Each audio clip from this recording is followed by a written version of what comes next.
Գյուրջան Կասկադ 60 ամիս փուլային վճարում բազմաթիվ առավելություններ։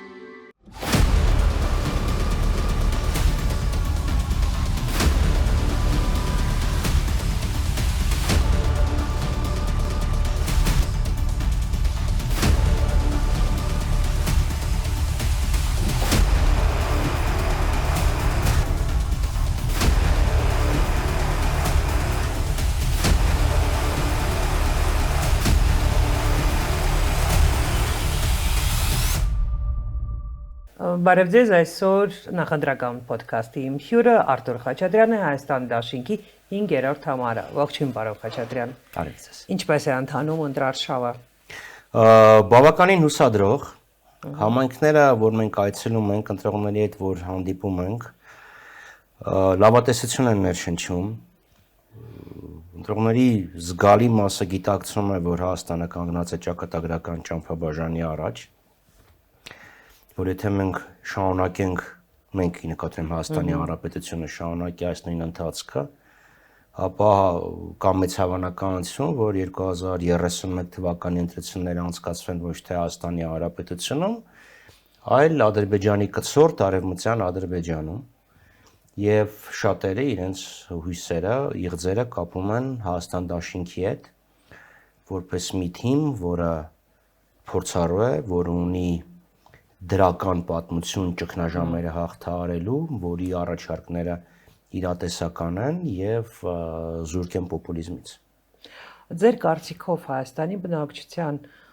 զգալի մասը իսկապես հասկանում է, որ սրանք ճակատագրական ընտրություններ են։ Կարծում եմ, որ այո, եւ վերջ-վերջում մարդիկ տեսնում են, ինչից սկսեցինք, ուր հասանք։ Այն ինչի մասին, որ մենք խոսում էինք 21 թվականին, ինչից որ մենք զգուշացնում էինք, որ երկիրը գնում է այս ուղղությամբ, վերջ-վերջո եկել հասել ենք հենց այդ հանգրվարին, եւ եթե այսպես շարունակվի, կրկնում եմ, կարող է ադրբեջանցիներին դուր չգա, որ մեր ազգանունները յանով է վերջանում եւ կարող է պարտադրի, որ օղլի կամ ղզեով փոխեն։ Ես նկատել եմ, որ Փաշինյանը իր ընտրարշավը մեծամասամբ հին տրամաբանությամբ է անցկացնում, այսինքն նորից սկսել է նախկինների մասին խոսել, Ծառուկյանի որդուն ձերբակալելուց, Փեսայի տունը խլելուց, այսօր էլ հայտարարեց, որ Ռոբերտ Քոչարյանը պետք է լինի բանտում մարտի 1-ի գործով, եւ ըստ էության այնինչ մենք սպասում ենք, որ նրա հիմնական կարգախոսը լինելու է խաղաղությունը, թրիփը, այդ ամենից նա կարծես թե ոչ թե հրաժարվել է, այլ հնարավորինս քիչ է խոսում։ Ինչու՞։ Տեսեք, յուրաքանչյուր քաղաքական ուժ ընտրությունների ժամանակ օգտագործում է իր առավելությունները, իր մրցակցային առավելությունները։ Օրինակ, մեր թիմի մրցակցային առավելությունը ուժեղ առաջնորդ, փորձառու թիմ, դրական հետագիծ, իրատեսական լուծումներ, թե անվտանգային, թե միջազգային հարաբերություններ, թե տնտեսություն, գյուղատնտեսություն, կրթական, այսինքն դա մեր առավելությունն է այն մնացած ուժերին նկատմամբ, ովքեր մասնակցում են ընտրություններին։ Որն է Նիկոլ Փաշինյանի առավելությունը։ Ճղճղան ընդդիմադիրը։ Հիշում եք մեգաֆոնով գարաժների վրա վազվզել, գոռալ, ղրղժալ 18 թվականը, բռնելու եմ, փակելու եմ, նստելու եք, եւ հիմա հասկանալով, որ ինքը որպես կառավարիչ, որպես 8 տարի երկիրը ղեկավարող անձ, ուղակի հպարտնանալու ոչ մի բան չունի, որովհետեւ 10,000 թոշակ է բարձրացրել։ Իսկ այդ 10,000-ի գնողունակությունը ինչի է հավասար, 10,000-ով բարձրացնում է, բայց նայեք գնդերն ինչքան են թանկել։ Ինձ մի բան է։ Եվ ես մի բան էլ ասեմ, էլի այդ 10,000-ը, այդ նույն Նիկոլ Փաշինյանն էր, որ 10,000-ով բարձրացնելուց առաջ մի քանի օր առաջ ասում էր 10,000 վճարեմ, ինչ են այդ մարդիկ անելու, հետո այդքան իր մարդիկ, իր խորհրդականները ներսից եւ դրսից եկան ասեցին, չէ, տենց չի լինի, ասես չէ, բարձրացնում եմ։ Մի քանի ամիս առաջ բյուջե էին հաստատել, այդ թողի 10,000-ը բյուջեի մեջ ներառեին։ Եվ հիմա շարունակեմ, լավ, իր էությունը, այդ ճղճղան, բողոքող, սպառնացող, հայհոյող, զազրախոս այդ կերպարն է, եւ ինքը այդ կերպարի մեջ է իրան հարմար զգում եւ մտել է այդ կերպարի մեջ։ Իդ զարմացնում է, որ Արցախի Ես զարմանում եմ, որ ձեզ ինչ որ բան դեռ զարմացնում է։ կորստից 3 տարի հետո այդ կերպարը դեռ բավականին աջակիցներ ունի Հայաստանում, այսինքն մի բան է, եթե մարդկանց իսկապես ներշնչել, որ իմ մնալով դուք խուսափելու եք պատերազմից, ես կարող եմ հասկանալ, որ ինչ որ հասարակության մի շերտ կա, որ բոլորովին միևնույն է ինչ գույնի անձնագիր ունի, կարևորը որ իր երեխան չգնա չզոհվի։ Ես դա կհասկանայի, բայց երբ որ դու նորից կրկին խոսում ես նույն լոզունգներով, ինչ խոսել ես 2018-ին, ու 8 տարի անց ոչ մի խոստումը չկատարելով դու դեռ ունես աջակիցներ, սա մտորելու կարիք ինչու՞տեղ է տալիս ինձ։ Որևէ մեկը չի ցանկանա, որ իր երեխան գնա եւ զոհվի։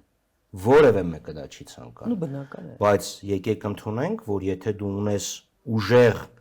մարտունակ բանակ, երեխայի զոհվելու հավանականությունը շատ ավելի փոքր է, քան թե դու ինչ-որ լպրծուն մի պետություն ես, որն ասում է բանակը իմ անվտանգային համակարգի առաջնահերթությունը չի, իմ անվտանգության երաշխավորը Ադրբեջանն է։ Այսինքն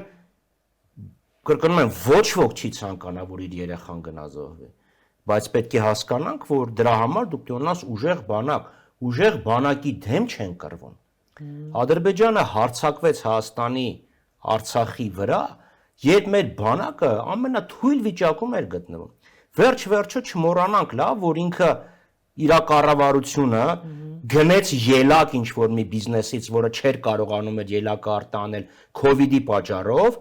այդ ելակը բաժանեց զինվորներին, ինչ-որ մի սահմանափակ թվով, դա սարքեց պլակատ, դոշ էր ծեծում, որ զինվորները տեսեք ելակ են ուտում, բայց փոխարենը ինչ մենք տեսանք։ Փորձառու զինվորները, չէ, մի րոպե, փորձառու գեներալիտետը, փորձառու սպաներին մարդը բանակից հեռացրեց։ Հիմա ինչն է լավ, որ այդ երեխեքը ելակ չուտեին, բայց վերադառնային իրենց ծնողների գիրկը, թե որ ելակ կերան եւ ցավոք սրտի ունեցանք ինչ որ ունեցանք։ Մյուսը այդ զորք զենքը, որ ասում է ցույց եմ տալու։ Լավ, ես չեմ ուզում ասեմ, որ թնդանոթները վատն են, բայց թնդանոթը պետք է ունենա արկ։ Դե այսօր ասեցին, Արարատ Միրզոյանը խոստովանեց, որ չեն գնել, բայց կգնեն։ Իսկական, իրոք, ինչպես կասեր դասականը, բայց ու 30-ների հրթիռները երբ են գնելու։ Կամ որ բանական մարդ, հասկանում եք, ստիցաղս եկավ, պատկերացնում եք գնաք սրճեպ գնեք, ասեք ես լավ կոֆե կարող եմ սարքեմ, ասեմ բա սուրճ, ասես դե կգնեմ,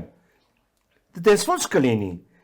կամ գնաք հեռախոս գնեք առանց քարտի։ Ես չեմ զարմանում։ Կամ գնաք մեքենա գնեք, ասեք հա։ Ես չեմ զարմանում։ Դե լավ մեքենա, բայց դե հա մի օր էլ բենզին կգնեմ։ Հասկանում ցանկացած բանական այդ տեխնիկան ինքը ինչի համար է։ Չի, եկեք դա չէ, ես չէի լսել Արարատ Միրզոյանին։ Ընդհանրապես Արարատ Միրզոյանին լսելը ինձ բան անենց Հոմերոսյան ծիծաղ է պարգևում։ Այսքան վաղը որ Ադրբեջանը հարձակվի, պետք է ասեն, հələ սպասի, հա, Յոդաշալի է, մի րոպե սպասի, մի հատ հələ հրթիռ բանը արկ գնենք, հետո հարձակվի, հա։ Այդ կրկնում եմ, դա սու 30-ի պատմությունը եղավ։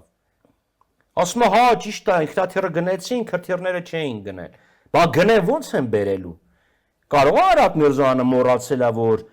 44 օրյա պատերազմի ժամանակ իրանք մատակարարման խնդիր ունեին։ Ինչու ունեին։ Որովհետև տխմար արտաքին քաղաքականություն էին վարում, որովհետև թշնամացան բոլոր բարեկամների հետ, բոլոր դաշնակիցների հետ, նոր դաշնակիցներ ձեռք չբերեցին։ Հայ դրա համար է դա։ Ես միշտ ասել եմ, մեր ռազմական պարտությունը նախորդել էր մեր դիվանագիտական խայտարակ պարտությունը։ Չէ, բայց sense չի լինի, գիտեք, Դարվինի մրցանակ կա, ամենահիմար մահացած մարդկանց են տալի։ Տենց մի հատ նման մրցանակ պետք է ստեղծել եւ հատուկ Արարատ Միրզոյանին նվիրել։ Ասում ահա հետո կառնենք։ Լավ, քանի չես արել, շեշմա կրակի։ Դե իրենք հուսով են, որ Ադրբեջանը չի հարձակվի, Ադրբեջանից էլ պարբերաբար լսում ենք, որ իրենք գնում են կարգավորման հարաբերությունները, Թուրքիան էլ է ինչ որ քայլեր անում, այսինքն ընտրություններից առաջ այս իշխանությունները ցույց են տալիս, որ մենք մեր հարևանների հետ գնում ենք հարաբերությունների կարգավորմանը, իհարկե մեր գերիները դեռ Բաքվում են, բայց նրանց գոնե մի մասը ցանկալի չի, որ նրանց մի մաս իշխանությունների համար որ վերադառնան Հայաստան, ես իհարկե Արցախի նախկին իշխանությունների մասին եմ խոսում։ Այդուամենայնիվ նկատելի է, որ խաղաղության մասին Փաշինյանը քիչ է խոսում, այսօր էլ կրկին բավականին մանրամասն արդարացել է, որ որևէ մտադրություն չունեն իշխանությունները Հայաստանի փչացնել հարաբերությունները Ռուսաստանի հետ կամ ԵԱՏՄ-ի հետ կամ նույնիսկ ասել է հետաքրքիր հայտարարություն է այսօր արել, որ եթե Ռուսաստանը մեզ ատոմակայանի հետ կապված լավ առաջարկ անի, մենք դա կքննարկենք։ Այսինքն իրենք ապրիլ 1-յան այդ Փաշինյան-Պուտին խայտարակ հանդիպումից հետո այս վերջին մի քանի շաբաթները Փաշինյանը բարբերաբար արդարանում է։ Ասում է ես խնդիր չունեմ Ռուսաստանի հետ եւ որևէ խնդիր չի լինելու։ Մոսկվայից բոլորովին հակառակ հայտարարություններն են հնչում։ Գիտեք, արտաքին հարաբերությունները պետք է էմոցիաներից զուրկ լինեն։ Փաշինյանը գնացել էր Մոսկվա, որ հարց լուծի, թե որ շպրի։ Այսինքն, գիտեք, ինքը իրան նենց էր պահում, ինչպես կպահեին իրար հետ կռված տեքր կանայք։ Գիտես, ասեցի, տեսար, ես իրան ասեցի, տեսար, շշպրեցի, տեսար, ասեցի։ Դե իր ընտրողի համար դա նորմալ է։ Ես գնացի իրան ասեցի, բազատում էր մեր Facebook-ը ազատը։ Արդյունքը ինչ տեղի ունեցավ։ Ու գիտեք լկտիությունն ինչ է։ Wildberries-ը փակեցին, չէ՞։ Ազոնն էլ փակեցին։ Ազոնն էլ փակեցին, բայց ասում է դա հրաժարվեցին։ Ջերմուկնա ծաղիկներն եւ հայերը պատմում են, որ բավականին բարթացել են իրենց փաստաթղթային հարցերը եւ նույնիսկ կան մարդիկ ում ասել են հերա դեպորտի ինչ որ վտանգ է։ Հայաստան ինքնիշխան պետություն է, ինքը ինքնուրույն կարող է որոշել իր արտաքին քաղաքականությունը։ Նույնպես ինքնիշխան պետություն է նաև Ռուսաստանը։ Եվ Ռուսաստանը նույնպես կարող է իր արտաքին քաղաքականությունը որոշել ի պատասխան Հայաստանի Հանրապետության իշխանությունների վարած քաղաքականություն։ Եթե դու այսօր վարում ես ընդգծված թշնամական քաղաքականություն, եթե քո բարձրագույն մակարդակի ղեկավարները ազգային ժողովի նախագահից սկսած падգամավորներով վերջացած վարում են ոչ բարյացակամ քաղաքականություն, բա ինչ է սա կնկալում։ Հասկանում եք, ռեալիաները իրականությունից չես կարող խոսալ։ Մի բարդ հարց տամ, պարոն Խաչատրյան, փորձեք անկեղծ պատասխանել։ Ենթադրենք, Աստված չտա, ենթադրենք Փաշինյանը վերընտրվեց։ Ռուսաստանի հարաբերությունները Հայաստանի հետ, Ռուսաստանի քաղաքականությունը Հայաստանի այսօրվա նման է լինելու, երբ Պուտինը հստակ ասում է կա հայ ժողովուրդ եւ կա Փաշինյան։ Եթե Փաշինյանը վերընտրվում է, ամբողջ Հայաստանն է դառնում Ռուսաստանի համար թշնամական պետություն, ես ճիշտ եմ հասկանում։ Անկեղծ պատասխանեք։ Ես անկեղծ չեմ կարող Ռուսաստանի փոխարեն ասել իրանք ինչ հակաքայլի կդիմեն։ Բայց ես անկեղծ կարող եմ ասել, որ իշխանությունների քաղաքականության հետևանքը կրում է պարզ ժողովուրդը։ Տեսեք, եւ այդ հետևանքը մեն տնտեսական է լինելու։ Տեսեք, նույն քաղաքականությունը վարում էր Սաակաշվիլին։ Եվ տեսանք Վրաստանը ինչ հանգրվանի հասավ եւ տեսանք Վրաստանի տնտեսությունը, Վրաստանի քաղաքացիները թե Վրաստանում, թե Ռուսաստանում ինչպես իրենց սեփական մաշկի վրա զգացին։ Վրացիներն այդքան շատ չէին, ինչքան հայերն են։ Հասկացա, բայց եկեք ընդունենք, որ դեպորտը, դրամական փոխացումների ընդհատումը, տնտեսական հարաբերությունների սառեցումը բերեցին էական փոփոխությունների, որոնք վերջը բերեցին դրան, որ Սաակաշվիլին այսօր բանտում է։ Չէ, այստեղ կարևորը ուրիշ բան է։ Վրաստանի իշխանությունները հակառուսական քաղաքականության հետևանքով կորցրեցին Հարավային Օսիան եւ Աբխազիան, իսկ մինչ այդ Ռուսաստանը հայտարարում էր, որ ճանաչում է այդ երկու տարածքները Վրաստանի կազմում, փչացրեցին հարաբերությունները Ռուսաստանի հետ, այդ տարածքներից զրկվեցին, ռուսական շուկայից զրկվեցին, հիմա երբ եկավ Իվանիշվիլի կուսակցությունը իշխանության, իրավիճակը փոխվել է, բայց հետ խաղալ այդ ամեն ինչը բավականին բարդ է, դրա համար Հարավային Օսիան եւ Աբխազիան մնում են Ռուսաստանի կազմում, ռուսական շուկան էլ որոշ չափով է միայն բացվել, որտեղ Վրաստանը Այդուամենայնիվ անդամ չի Եվրասիական տնտեսական միությանը Այո, եւ այո, հասկացա։ եվրոպական շուկան էլ այնքան էլ ասենց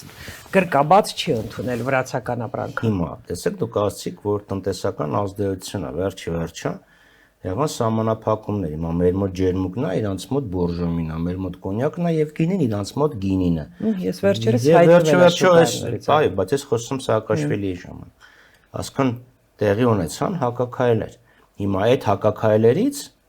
դժում է ժողովուրդը, այսինքն իշխանության քաղաքականության հետևանքները իր վրա կրում է ժողովուրդը։ Հիմա իշխանությունը այո, Պուտինն ասեց դեր հանրաքվե։ Հիմա ընդհանրենք չի դնում հանրաքվեի կամ ասում են ընտրությունները հանրաքվե են։ Ժողովուրդը չունի այդ տեղեկությունները, չունի այդ վերլուծելու ունակությունը, պատասխանատվությունն է դնում կառավարության։ Վերջը պետությունը ինչի է ձևավորվում։ Պետություն ձևավորում է, երբ մարդիկ ընտրում են իշխանություն, որ իշխանությունն իրենց փոխարեն եւ իշա իրենց կառավարի այդ տարածք եւ այդ բնակչության։ Այսինքն ընտրություններով ես չեմ ուզում պայմանավորեմ, լավ, եթե քվեարկեցին, ուրեմն ժողովուրդ քեզ հասնում է։ Չէ, բայց եթե երկու երկիր իրար հետ խնդիրներ ունեն, պարզա չէ, որ դու չես կարող մի բան անես, որ դուժի միայն իշխանությունը ժողովրդին չհասնի։ Մենակ անհատական սանկցիաները իրանք շատ արդյունավետ չեն։ Ամեն դեպքում Ռուսաստանի հետ հարաբերությունների վատթարացումը բավականին թանկ կարող է նստել Ես հենց դրան եմ տանում, որ ինքը թանկ կարժենա, ոչ թե Նիկոլ Փաշինյանի վրա, այլ սովորական մահկանացուների վրա, որովհետև այդում Ռուսաստանի հայ համայնքի եւ Ռուսաստանի հայ համայնքի եւ Հայաստանի հայերի համար, հայ ժողովրդանցիների վրա, որովհետև նայեք, մեր թողենք անվտանգություն, արտաքին եւ այլն, դա մի կողմ թողենք դեռ, չնայած ինչքան էլ սրանք խոսան, ՀԱՊԿ-ի անդամ լինելը որոշակի անվտանգային բարձիկ ապահով։ Մեր ներմուծումները հիմնականում Ռուսաստանից ինչ ենք ստանում։ Հիմնականում ստանում ենք էներգակիրներ, ծորեն, թողենք այդ ամեն ինչ, էներգակիրներ։ Հիմա եթե դու էներգակիրները սկսես վաճառել, իրանք սկսեն վաճառել շուկայական գներով, ոչ թե թիրախային թշնամություն քեզ վատություն անեն, այլ ասում են ԵԱՏՄ-ի անդամ չես, ուրեմն եկանք մի հատ հետաքրքիր հարց է, էլի, պարոն Խաչատրյան, երբ որ Ռուսաստանը ասում է, երբ որ Պուտինը վերջին անգամ երբ խոսեց Հայաստանից նախորդ մի քանի օր առաջ, հայտարարում է, որ Հայաստանի հարցը դնելու է ԵԱՏՄ հաջորդ գագաթնաժողովին, որը մայիսի 28-ին է, եւ մենք գիտենք, որ Փաշինյանը չի գնալու այդ գագաթնաժողովին, չի մասնակցելու։ Առանց Հայաստանի համաձայնության իրենք ինչ կարող են անել Հայաստանի անդամակցության հետ։ Առնվազն կարող են քաղաքական դիրքորոշում հայտնել։ Առնվազն կարող են ասեն կողմնորոշվի այս կողմ, թե այն կողմ։ Դե դա ինչ կփոխի, հիմա էլ են ասում։ Հիմա ասում են կասենք կողմնորոշվի, իսկ եթե գա հստակ ուղերձ, որ sense որ շարունակես վաղը չեմ իսօր այդ հարցը կդառնա օրակարգն։ Տեսեք, ես չգիտեմ ֆորմալ առումով ԵԱՏՄ-ից դուրս դնելու։ Կոնսենսուսով է դա որոշում, ինչպես ֆորմալ կա, հիմա եթե Հայաստանը վետո դնի կոնսենսուս չի կարող լինի, բայց դու կարող ես, չէ՞, սահմանափակումներ դնել։ Հիմա կարող են ասեն ԵԱՏՄ-ի միջև առևտուրը պետք է լինի անմաքս, բայց չես կարող պարտադրես Ռուսաստան քո գազը ծախի։ Չեմ կծախեմ այնքան, ինչքան կուզենամ, այն գնա։ Ինչպես որ ՀԱՊԿ-ի դեպքում Տաջիկստանն ու Ղրղստանը, չէ՞, կարծեմ բարբերաբար թե Դե Տաջիկստանն ու Ղրղստանը բարբերաբար իրար հետ կռվում են։ Այո, լինելով երկուսն էլ ՀԱՊԿ-ի անդամ։ Եվ կարծեմ մի քանի ամիս առաջ հայտարարեցին, որ սահմանային վեճը լուծված է։ Այնտեղ կարծեմ ջրի խնդիր է։ Ինչևէ, այսինքն դու կարող տեսեք, ես ունեմ ուզում տանեմ, քո տնտեսությունը էապես կախված է Ռուսաստանի հետ հարաբերություններից, էներգակիրները մեկ։ Մյուսը, այս տնտեսական աճը, որ նկարում են, ինքը դեռևս պայմանավորված է Ռուսաստանի դեմ կիրառվող պատժամիջոցներով։ 25 թվականի առաջի կիսամյակին մեր արտահանման հիմնական ապրանքները ինչ էին։ Ոսկի, որը Ռուսաստանից գալի գնում է։ Եվ գյուղատնտեսական։ Չէ, հեռախոս, որը հեռախոս եւ կենցաղային տեխնիկա, որ դու արևմուտքից առնում ես, վաճառում ես Ռուսաստանին։ Էնդեմիկ իրական տեղական ցակման ապրանքները գյուղատնտեսությունն է, ներառյալ ծխախոտը եւ վերամշակում ալկոհոլը։ Գյուղ վերամշակման ապրանքները, ալկոհոլ եւ ջեմ եւ այլն, այդպես բաներ։ Այսինքն, եթե փակեն իրանց շուկան, դու կարծում եք, որ Հայաստանը կարողանա իր կոնյակը վաճառել Ֆրանսիա, Կամ Հայաստանը կարողանա Չինաստանին կարող է։ կարող է թխին ավաճառը։ Չի Չինաստանը կարող, երևի բան են անում, հա, սենց կարմիր խալին փռել են, Չինական շուկան իրականում բավականին բարդ շուկա է։ Լավ, գանք ընտրությունների։ Հիմա կարող ես անես, թե կարող ես անեիր։ Լավ, միշտ էլ կարելի է ասել կարող եմ անել։ Բարդ է, այնտեղ ինչ որ Այսինքն եթե դու այսօր փակես, Աստված գիտի, երբ դու կարողանաս վաճառես Նույնն էլ Չինաստանը։ անվտանգային հարց է, Եվ մյուս չէ՞։ խնդիրը կա, Չինաստան դու Եվրոպայի օգտին ես գնում, դեպի Եվրոպա ես գնում, Եվրոպան կթողի որ դու Եվրոպան վերջի պատերազմները որ ներգրաված է, դրանք առևտրային պատերազմներն են, օրինակ Ամերիկայի հետ Boeing Airbus, Ամերիկայի եւ Ասիայի հետ գյուղատնտեսական շուկաներ։ Իրանք ցես հստակ ասում են, որ գյուղատնտեսական շուկան ինքը շատ զգան շուկա է։ Եվ իրանք գիտեք հարկական ծիրանի համար իրանք դռները չեն բացի, մանավանդ որ հայկական ծիրանն այնքան քիչ է որ։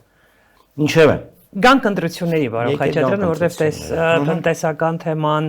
հայ-ռուսական հարաբերությունները բավականին այսպես մասշտաբային թեմաներ են եւ կարճ չի լինի քննարկել։ Ըստ ձեզ, հա, ընտրություններին շանսերը անդիմության, իրական շանսերը անդիմության ինչպես է գնահատում։ Ես կարծում եմ հավաքական անդիմությունը ունի իրական հնարավորություն ավելի շատ ձայն հավաքել, քան Նիկոլ Փաշինյանը։ Ավելի շատ մի քանի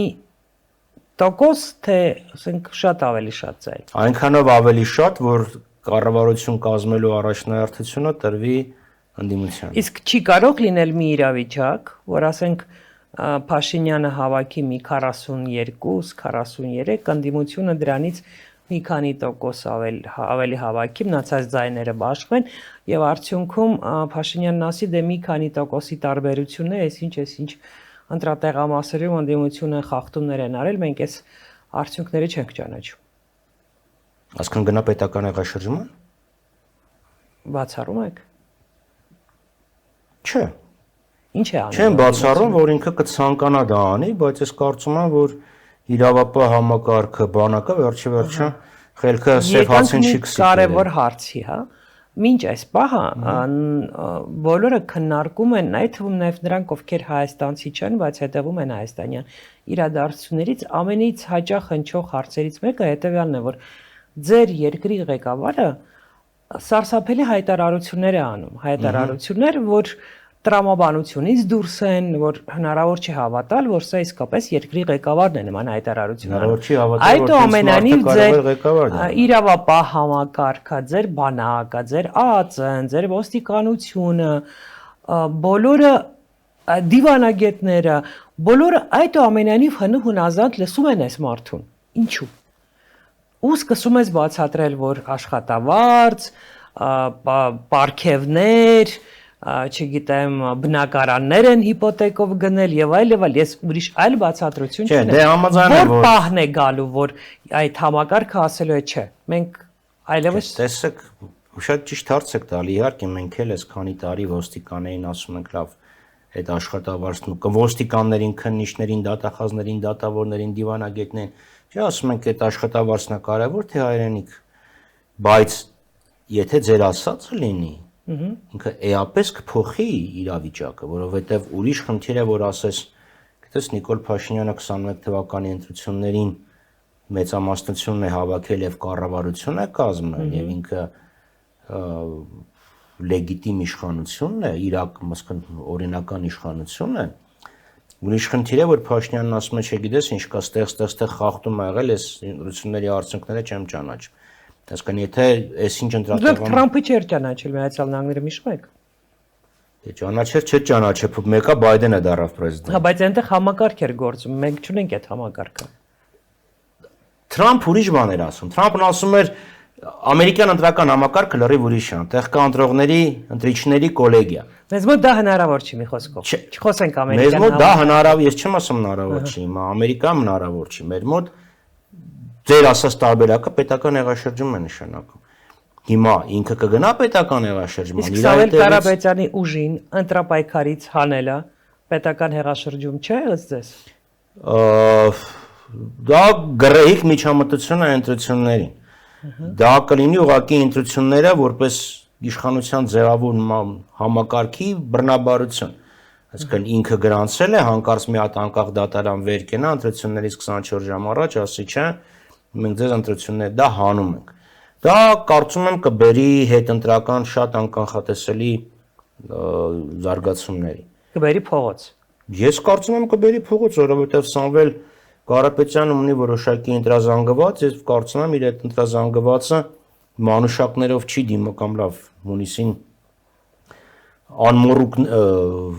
ռամաբանա երիցուկներով չի դիմավորի Նիկոլ Փաշինյանի այդ Իսկ որոշումը։ ձեր ուժը կմասնակցի այդ փողոցային պայքարի, եթե նման բան տեղի ունենա։ Իսկ Հայաստանում եղել է փողոցային պայքար, որին մեր ուժը չի մասնակցում։ Իհարկե։ Բայց ընտրությունների կգնանք, եթե հանի։ Ճիշտը գնալն է, ինչ եք կարծում։ Որտեւ մի կողմից եթե չգնաք, ինքը մեկը ընտրություններ կանցկացնի։ Իսկ մյուս կողմից եթե գնաք, ինքը կլեգիտիմացնի իր Կարծում եմ այդ հարցը առնվազն քննարկման առարկա կդառնա դաշինքում։ Այսօր ես չեմ կարող։ Իսկ ինչքանով եք հավանական համարում, որ կհանի։ Կարծում եմ, որ այդ տարբերակը ինքը դիտարկում է։ Իսկ ինչից է կախված իր որոշումը։ Նրանով թե իր հարցումները ինչ արդյունքներ են կանխատեսում միասնական կամ հավաքական ընդդիմության համար։ Այսինքն քանի դեռ Սամվել Կարապետյանին չի հանում, ինքը շանս ունի վերընտրվելու։ Ըստ իր հարցման։ Ես ձեզ էլ եմ ասում, եթե իր հարցումները ցույց են տալիս, որ հավաքական ընդդիմությունը անկախ նրանից թե Սամվել Կարապետյանը, Գագիկ Ծառուկյանը, Հայաստան դաշինքը, մյուսները այդ ընդհանուր անցողիկ շեմում քանի տոկոս ունեն։ Եթե իր հարցումները ցույց են տալիս, որ հավաքական ընդդիմությունը ունի էական հնարավորություն, ես չեմ բացառում, որ ինքը գնա օրենքի խախտման։ Հետո էլ ասի ես մեղ չունեմ, դատարաններն են մեղավոր, բայց դա կարող է բերել շատ ծանր հետընտրական զարգացումների։ Իսկ բացառում եք ես իր այսօրվա հայտարարությունից, երեկվա իր հայտարարություններից հասկացա, որ հավանաբար դիտարկում է նաև ընտրություններից առաջ Գագիկ Ծառուկյանին եւ հատկապես Ռոբերտ Քոչարյանին ձերբակալելու հարցը։ Հնարավոր է։ Լավ, ինչ-որ մեղադրանք պիտի ներկայացնի, չէ, 8 տարի է Ռոբերտ Քոչարյանի դեմ դավեր են նյութում, տենց էլ չկարողացան մի բան ապահովեն։ Վարդուն դատում են, ասում են լավ, մի հատ բացատրեք, ես այդ ինչ հանցանք եմ արել։ Գլխավոր դատախազ ազգային ժողովում եմ, ասում եմ Նիկոլ Փաշինյանը 8 տարի ասում է մարտի 1-ի դեպքը բացահայտված է, դուք ասում եք դեռ բացահայտված չի, ինքը ինձ մի այդ որոշումն է կարդում։ Մի այդ որոշումը չի ասել Քոչարյանն է մեղավոր, Սերանոյանյանն է մեղավոր, թե Ղազարոս Պետրոսյանն է մեղավոր։ Այսինքն տենց չի, մեղադրում են, բայց չեն կարողանում, չէ՞ ինչ որ մեղք ապացուցեն այդ մարդու վրա, այսինքն գնա ապօրինության, դա էլ կբերի դժգոհության։ Այսինքն ամեն դեպքում դուք ինձ ներկայացնում եք պետական հեղաշրջման նուրբ տարբերակից մինչև գրեյք կապկաբան, այն ինչ այսօր շատ է քննարկվում Երևանում, որովհետև ես չեմ ասում դա չի քննարկվում, հատկապես քաղաքական, լրագրողական շրջանակներում քննարկվում է այն պարզ ճշմարտությունը, որի մասին բոլորը գիտեն, որ այդ մարդն այնքան է կարճած իր աթոռին, որ հենց այնպես իշխանությունից չի հրաժարվելու։ Այսինքն եթե ընտրություններ են լինում, լավ, եւ ինքը հավաքվում է 25% ձայն, ընդդիմությունը հավաքում է 45%։ Ինքը ամեն ինչ կանի, որ այդ 25%-ը չլինի։ Լավ, հավաքեց 20, ախր ո՞նց պետք է ամեն ինչ անի։ Մենք մեխանիզմը կբացատրենք։ Չթողնելով Սամվել Կարապետյանի ուժին մասնակցել ընտրություններին, ձերբակալելով Ծառուկյանին, վախի մթնոլորտ ստեղծելով, գյուղերում առանց այտել մարդիկ վախեցած են։ Հասկացա, հիմա շաբաթի ընտրությունները վկա։ Հիմա այդ ամեն ինչով հանդերձ մարդիկ գնում են ընտրատեղամասեր, քվեարկում են, ինքը հավաքում է 25%, ընդդիմությունը հավաքում է 45%, ո՞նց չպետք է թողնի։ Չէ, այդ ամեն ինչի հետևանքով արդեն մարդիկ չեն գնա։ Ո՞վ ասեց։ Ինչի հիմա վրա եք տես պնդում անում։ Չգիտեմ, հարցնում եմ։ Չէ, դուք եք պնդում անում, ասեմ ինչի հիմա վրա, ասում եք չգիտեմ։ Որովհետև վախ կա, գյուղերում հասկացա, հիմա ես էլի եմ ասում։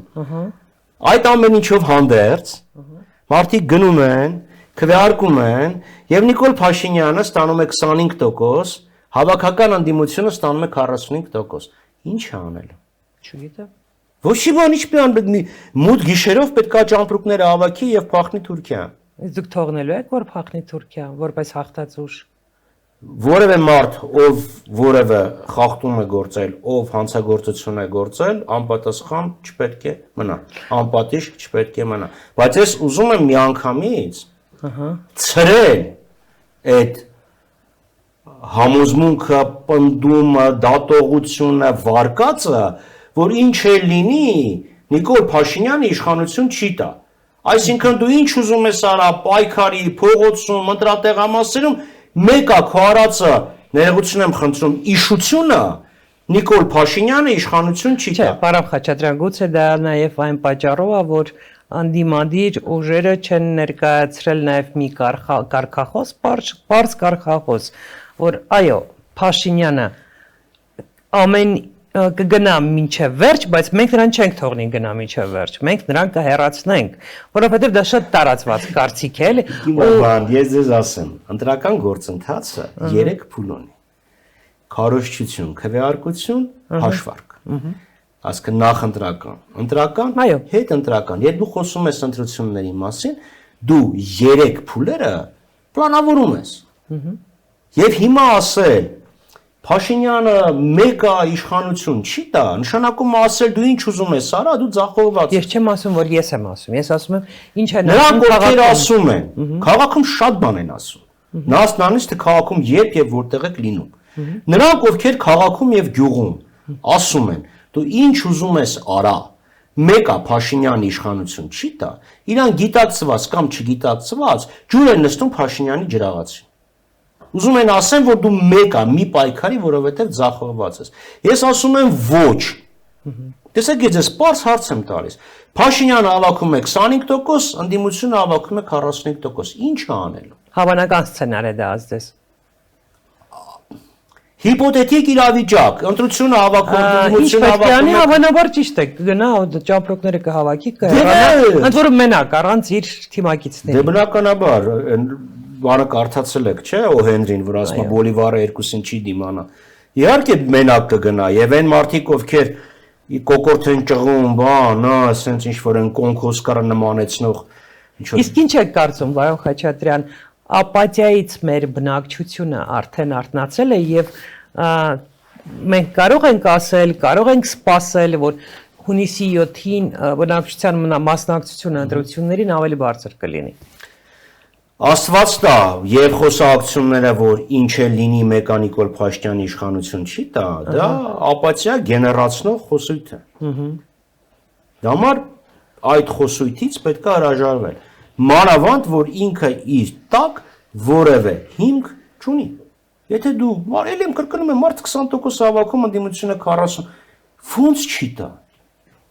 Այսինքն կպետք գնա պետական հեղաշրջման, հետո պետական հեղաշրջում, որ պետական հեղաշրջում անողն է խերվել, որ ինքը խերվի։ Իսկ անդիմությունը ըստ նա հետընտրական այդ գործընթացներում շատ հեշտ կգա համաձայնության կոալիցիոն կառավարության շուրջ, թե դրանք կարող են երկար տևել եւ նույնիսկ ճգնաժամային լինել։ Չէ, կարծում եմ անդիմությունը այն ուժերը, ովքեր շեմը հատելու հավանականություն ունեն, իրան գիտակից մարդիկ են եւ կգան համաձայնության։ Շատ հեշտ։ Հիմա հեշտ, դժվար, վերջ-վերջը ինչ կարևոր է։ Հիմա դուք չգիտեք, չէ՞, հեշտ եկան Գյումրիում համաձայնության, թե դժվար եկան։ Բայց եկան, կարևորը որ եկան։ Այդ եմ ուզում ասել։ Հիմա ես մի քիչ ավելի շատ գիտեմ, մեկը մի քիչ ավելի քիչ գիտի։ Վերջը եկան համաձայնության եւ Սարիկ Մինասյանը գնաց խորոված անելու եւ գրելու Նիկոլը չլինի, Հայաստան չի լինի։ Սխալվում է Սարիկ Մինասյանը, ճիշտ այնպես ինչպես սխալվում էր, երբ կարծում էր, որ Գյումրիում կհաղթի։ Հիմա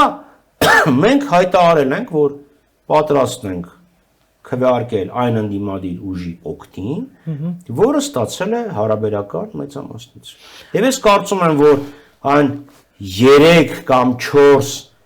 ուժերը ընդդիմադիր, ովքեր անցնելու հավանականություն ունեն, իրենք գիտակից մարդիկ են։ Վերջը դուք չգիտեք, չէ՞, այդ համաձայնությունը հեշտ է կայացվել, թե դժվարությամբ է կայացվել։ Գիտենք, որ դժվար է կայացվել։ Կարևոր վերջը կայացվել է, հիմա հեշտ թե դժվար կապ չունի։ Դուք ասացիք, որ 4 ուժ կարող է անցնել ազգային, ընդդիմադիր 4 ուժ կարող է անցնել ազգային ժողով։ Նկատի ունեք Թաթոյանի ուժը։ Ես որևէ անուն չեմ տվել։ Դու ամեն դեպքում բոլորը քննարկում են հենց Թաթոյանին, որ հավանական բոլորը տենց բան են քննարկում։ Մոմենան դեպոս հարցումներն են դա վկայում, փորձագետներն Ես են ասի, խոսում։ էլի եկանք քաղաքային խոսակցություններին։ 3 է, 4 է, 14 է, ինչ ուզում է լինի։ Լավ, այն ուժերը, ովքեր շեմը, ну 14 իհարկե բնականաբար չի լինի, բայց այն ուժերը, ովքեր հատեն շեմը, իրենք կկարողանան բանակցել եւ գալ լուծման։ Իսկ ձեր կարծիքով Փաշինյանի սատելիտ կուսակցություններից որևիցե մեկը Միցից արածրեք ինձ։ Արամ Սարգսյանի երազանքը չկատարվի։ Նա կրկին դուրս կմնա Միցից արածրեք։ Այսօր շատ եք ծիծաղում, պարոն Վատա տրամադրությունը լավն է, չէ։ Ինձ դուր է Դե գալիս։ դուք սկսեցիք Արարատ Միրզոյանի անեկդոտով, ախր դուք նենց անեկդոտ պատմեցիք, Անեկդոտ չէ այդ արարած։ Չնայած ասում եմ, թե տխուր չլիներ, ծիծաղելի կլիներ, բայց Պարոն Խաչատրյան, եկեք ավելի լուրջ ոճով ավարտենք մեր այսօրվա Արարատ Միրզոյանին մեզ չբերեք, թե չէ Հոմերոսյան ծիծաղս չեմ կարողանա մեզ չեմ բերի, պատկերացրեք ես քաղաքացի եմ Հայաստանի,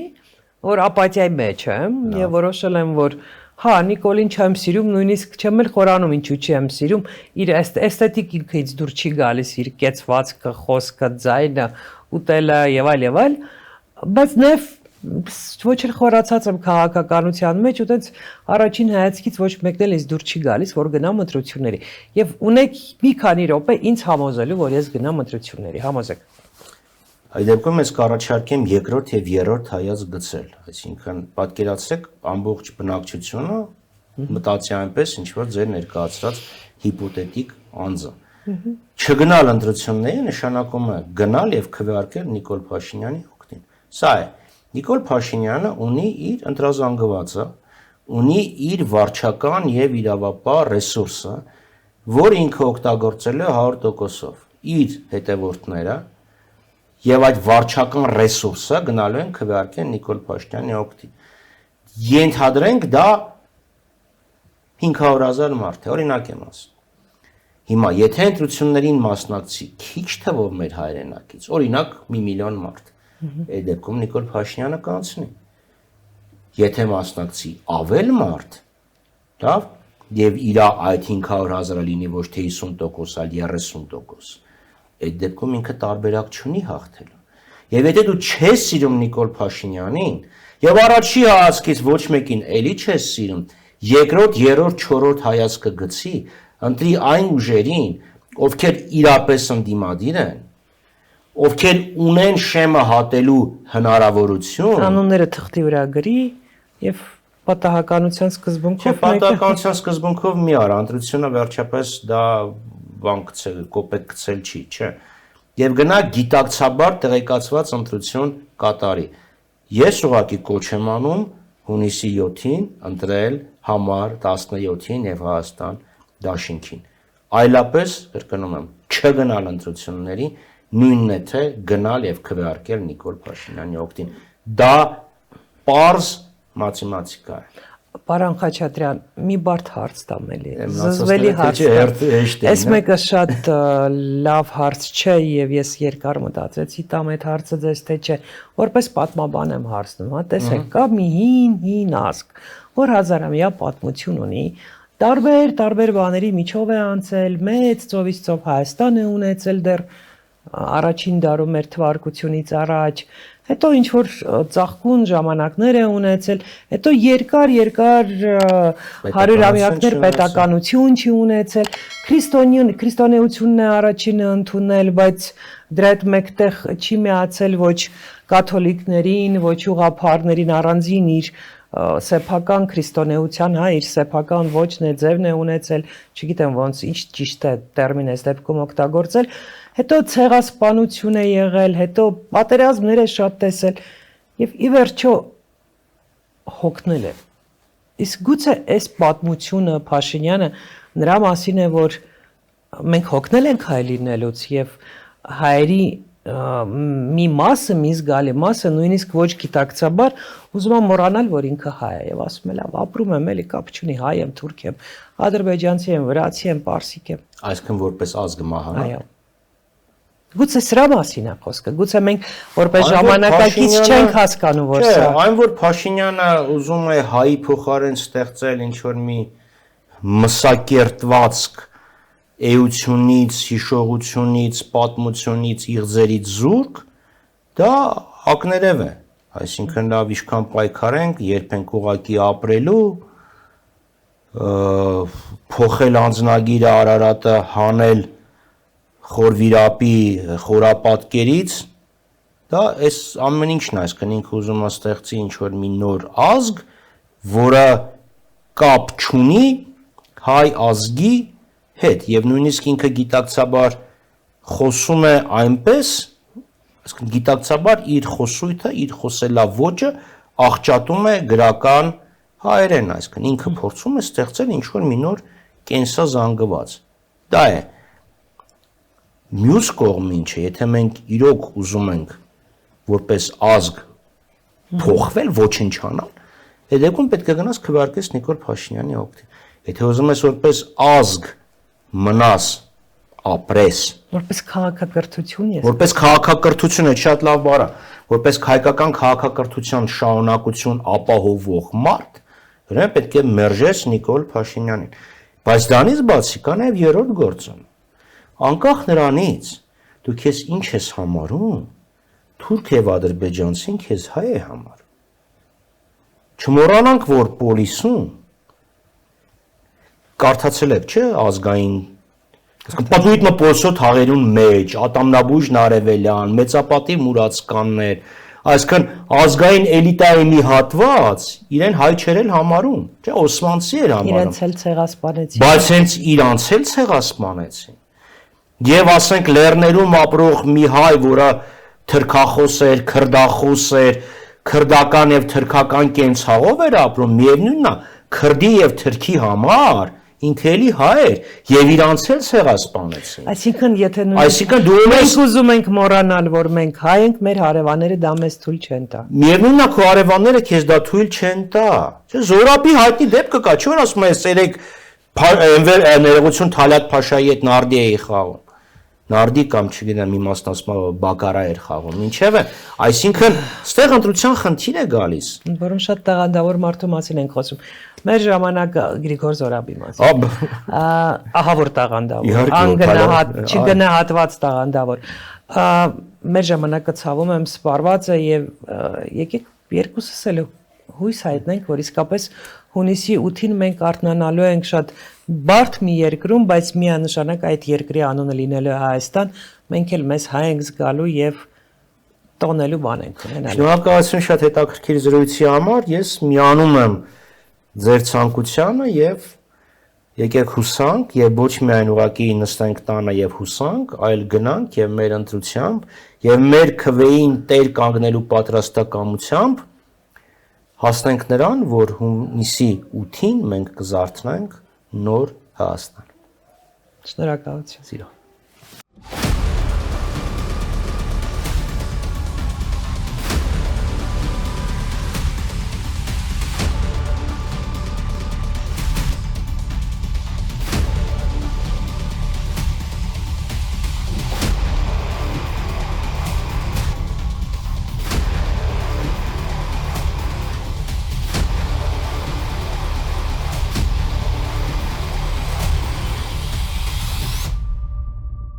Գյուրջան Կասկադ 60 ամիս փուլային վճարում բազմաթիվ առավելություններ։